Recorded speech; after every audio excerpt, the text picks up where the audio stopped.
வரைக்கும் happy Christmas. எல்லாம் அட்வான்ஸாக முன்னாடியே விஷ் பண்ணாக்கா, நான் மட்டும் லேட்டாக விஷ் பண்ணுறேன். அந்த சந்தோஷத்தில் இன்றைக்கி ஒரு நாளாவது வாசலுக்கு சாணி தெளித்து கோலம் போட்டு விடலான்னு சொல்லிட்டு 7 மணிக்கு தான் ஏஞ்சிதுமே வேறு தண்ணி விட்டுட்டாங்களா. அதுக்கப்புறம் வந்துட்டு வாசல் கூட்டி சாணி தெளித்து கோலமும் போட்டுவிட்டேன். அந்த கோலம் போடுறதுக்கு 1/2 மணி நேரம் யூடியூப்பில் பார்த்துருப்பேன்.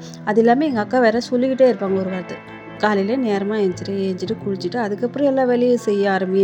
அப்போ உனக்கும் நல்லது, உன் குடும்பத்துக்கு நல்லது. மெயினாக வந்துட்டு வாசல் கூட்டி சாணி தெளித்து கோலம் போட்டுவிடு, அப்போ தான் பார்க்கவே மங்களகரமாக இருக்கும் அப்படின்னு சொல்லுவாங்க. சரின்ட்டு நானும் கேட்பேன்.